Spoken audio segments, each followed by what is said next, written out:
Welcome back, everyone. It's PlayStation Experience. It's finally here. We are live from Anaheim, California, and I am joined by none other than Graham Smith from Drinkbox Studios. Hi, Justin. How's it going? Thanks so much for being here, man. pleasure. Obviously, my good friend Ryan here is here as well. I was hoping you would just breeze right by me and not introduce me. Never mind the guy. So yeah, we're here to talk about a game I'm very excited for, Guacamelee 2. I say that about a lot of games, but I really honestly mean it here.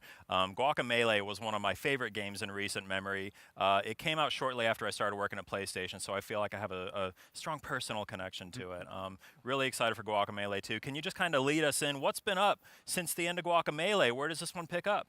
Well, Guacamelee 2 starts about 7 years after the original. Okay. So Juan, 7 years. 7 years, yeah. So Juan is now happily married to Lupita, who is El Presidente's daughter, the woman you rescue at the end of the first game. And they have 2 children, and they're living in the agave fields, and they have a nice, happy life. And then one day, Waichivo, his spiritual mentor and trainer, shows up, and there's a new threat that they need to go out and deal with. I wish, couldn't you have just left Juan and his family in peace? Like, couldn't this have been a different person that comes in to save it? Poor Juan. They had 7 years of peace, at least. Okay. Yeah, based on that trailer that we saw back at Paris Games Week, it looks like Juan's been living a pretty good life. Got that bowl of guac, like, yeah. Yeah. How did it feel? Because Guacamelee 2 was revealed at Paris Games Week just a couple months ago. I mean, how did that feel for the team? Because that's something that I still try and wrap my mind around, is how would it feel if something that I worked on was suddenly in front of hundreds of thousands of people simultaneously? Yeah, it's a very stressful thing because, we had been working on it for maybe around a year at the time. So, you've been working on it for so long, you're not allowed to talk about it. People are always asking us, hey, are you going to make Guacamelee 2? And so that you can feel like there's a lot of excitement about the idea of a sequel, and you've been working on it for a year. And then when it finally comes out and you see the reaction of everyone, then it feels really gratifying. So, yeah. So you guys, your most recent game was Severed, I believe. That's right. Which was very well received. It's an excellent game. If you don't have Severed yet, go pick it up. One of the best Vita games out there. Excellent. Is there anything that you have picked up since it's been quite a while since you worked on a game like Guacamelee? You kind of shifted gears there. Is there anything that you've picked up, anything that you've learned in that time, especially like during working on Severed, that you're taking into the development of Guacamelee 2? Yeah, I think Severed was a really challenging project because the design of that game is so different from anything else that's really out there. Yeah. I mean, you can see little components of different kind of games kind of mashed together in Severed. So the design of that game was really challenging, and I feel like we really honed our design skills as a studio together making that game. And then at the same time, we have our own engine and our own editor that we use to build games. So over the course of Severed's development, we continued to improve our tools, our pipelines. That just led us into the development of Guacamelee 2 and have more of a running start at the beginning of this project. Cool. Here we are. Well, yeah, we've got some gameplay here of Guacamelee 2. Are we seeing this live? Is this being played right now? This is live, yeah. Oh my goodness. David is over there. How are you in the playing? Magic. Only with the power of Drinkbox technologies can you play telepathically. Yeah, so tell us, what are we saying? What's new? Okay, so this is David is playing through the demo that we're showing here at PSX. Yeah, it's playable at PSX. Yeah. So this is just the start of the demo. We start the demo off with some powers unlocked, but at the beginning of the actual game, you'll slowly unlock the powers over time. So you can see one of the new mechanics here. This is the Eagle Boost. So anytime you approach one of those boost points, you can see a little arrow that appears, and then you can push triangle to slingshot yourself through the boost point. This is El Muñeco. He's one of the bosses, one of the enemy bosses in the game. He's kind of like he's kind of a cross between like a Casanova and a birthday party magician. I thought you were going to say Phantom of the Opera. But yeah. Well, he's partially inspired by one of the characters in Sailor Moon. I don't know if the Casanova guy in the so like he's like a terrible Casanova. He travels with an entourage of chickens, performing chickens. So already got a bit of a platforming kind of mini challenge there, trying to get across that gap. So yeah, some of the moves that. Oh my God, this looks so good. Yeah, Ram, get out of here. Yeah, we did a lot of work on our lighting engine, okay. Specifically for Guacamelee 2. So the environment has normal mapping on everything. None of our previous games had that. So every time he does a super move, or you'll see like the backgrounds are lighting up realistically, everything is still 2D, but it looks like 3D lighting. Is this your first PS4 game? No, we did do Super Turbo Championship Edition for. Right. Okay. But that was, again, an update of a game that was Yeah. originally designed for PS3 and Vita. That's so right. what's it like building a game from scratch for PS4 compared to your past efforts? Well, yeah, now we're able to try and harness like a lot more of the power of the PS4 this time. We like. Were there any kind of Good job. restrictions that things that you wanted to do in the first game that now are unlocked to you? Yeah, like so. For example, the lighting is something that is entirely new for this, and Yeah. we're able to do that by not like just focusing on like the current generation of platforms and not looking at older platforms anymore. So this is another mechanic that you see those pillars that pop out. There's these little plates at the bottom of the screen here that if you walk over, they pop out a Oh, nice. pillar. So enemies can trigger them too and can get hurt by them. But Nice. you can also use them for platforming. You can jump off them when they're. So right off the bat, you've got some kind of challenging platforming and combat stuff going on here. You're not taking it easy on. No.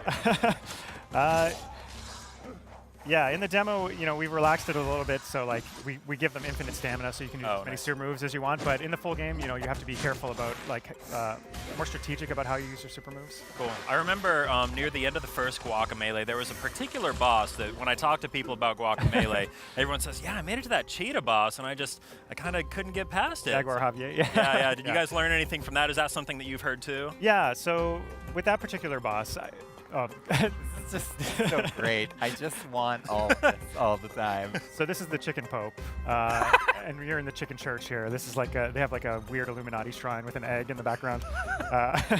So he's unlocked the power of chicken here for one. Yes. So there's a much bigger focus on the chicken in Guacamelee 2. In the first game, the chicken had like a very basic peck attack, but now the chicken can dodge, the chicken can throw, the chicken can wall jump, and you even unlock additional moves. Even in the demo, there's a new chicken move that we unlock. Is there any downside to playing as a chicken? Because right now you're just selling me on all chicken all the time. There's benefits to playing as the chicken and benefits to playing as Juan. Okay. So the chicken, when the chicken does its super moves, it uses half as much stamina, so it can do twice as many moves, but Okay. it doesn't do as much. Oh my goodness. So at the next Awesome Games Done Quick, we'll see chicken-only speedruns of Yeah. Guacamelee 2. Oh my gosh, Graham. Yeah, this is Graham, I can't. I can't take it. this is one of these powers that will happen occasionally in the game. Just for fun, I but, love it. Yeah, a lot more focus on the chicken indeed. yeah. Holy cow. How do you as a team kind of balance out visual clarity with keeping things interesting and exciting, because Yeah. you want your game to be readable, especially in a 2D space like this, but you Uh, also want to like make it feel like it's active and alive. That's a very challenging problem. And in fact, in multiplayer, so the game will support 4 players. Yeah, that's another thing. And one of the biggest challenges we've had in our playtesting so far is just players not being able to find themselves on screen, because Interesting. especially when there's like tons of enemies around. Right. So What we're are doing potential solutions to that. So now we do things like we dynamically show like a little triangle over your head when there's too many characters around, so you can find yourself it'll give your player number in the middle of the triangle. Now the Chicken Priest is going to give you a new power here. This is the Chicken Shot. Is this how you're going to come across new abilities throughout the course of the game? Yes. So it's much more compressed here. Usually, we give an ability and then we play with that ability for some time, let the player and then we combine it with other abilities. So the Chicken Shot is like you can do like a downward dive or an upward dive. Yes. And it goes on the diagonals. Oh, nice. Oh, Color-coded barriers, Yeah. so you know what you can go back to. Perfect. And enemies sometimes have barriers, not in the demo, but in the game. So sometimes you have to use specific moves to break their barriers. So you'll find yourself switching between Juan and the chicken throughout combat. Nice. I love how he can say that seriously. Switching between Juan and the chicken throughout combat. Yeah. So Guacamelee was not too crazy long. It was a good length, probably, like 5 or 6 hours? I Yep. think it took to Average get through it. playthrough is about 6 Are you looking at about the same thing here, or are you beefing it up a little bit? So we have the game built out end to end right now, and we're still editing it. Currently, it's a bit longer than the original game, and if I had to guess, I would say it's probably gonna end up a bit longer. Cool. Are you looking at ways to add more replay value? Any kind of reasons to play the game again? Or? Much of the studio right now is working on like side content, in-game content, Awesome. secret stuff. Cool. Yeah. Is that how you guys usually work is you kind of build out the framework first and then begin filling it in over time? Yeah, yeah. What's your workflow at the studio like? We really like to build our games through iteration, and so in August we had our first alpha, which was the entire game playable from end to end. And then we did a second alpha, we call it Alpha 2, and that finished in November. Now we're working towards beta. So, but every time we have the entire studio play through the whole game, give their feedback to us, we prioritize everything, and then we do another pass based on that feedback. So. And these are the dimension waves, right? Yeah. Yeah. So the living and dead worlds are coming back in Guacamelee 2. You'll gain the ability to swap between them dynamically at some point, but at the beginning of the game, you'll be exposed to them through these dimension waves. So you can see the purple is like a window into the dead world that's moving through the environment. It's a really like organic way to introduce that concept, I think. Yeah, and we're able to do some interesting things with it. Like here, you can see enemies are.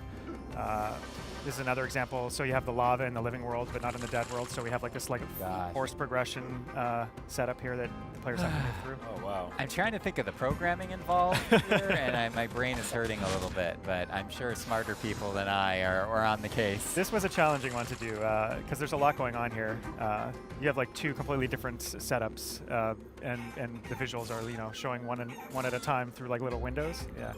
Is this? I'm sorry. I think you mentioned this earlier in the segment, but do you build on your own engine or do you use an existing framework? Yeah, this is all our own engine and our own editor. Yeah. Oh, nice. That's amazing. Yeah. So it's been 7 years. Juan looks like he's still in pretty good shape. Yeah. Are you guys give me some tips? You guys thinking about any like unlockable skins for like an older Juan or anything like that? Well, actually, at the start of the game, before Juan gets his mask again, he has a bit of a pot belly. He's a bit slower. He doesn't punch as hard. So. Eventually you get back to your normal shape. Beards are in right now. Yeah, definitely. So this is El Muñeco again.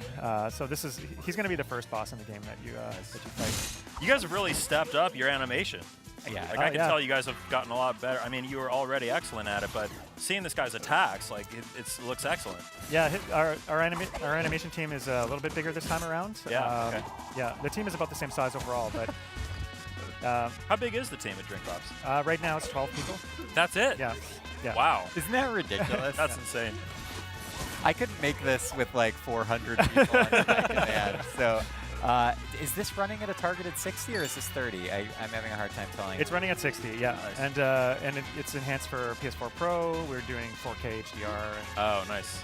Oh, man, HDR is going to look so good on this game. Yeah. I'm just going to take this TV back home with me after the live cast is over. So.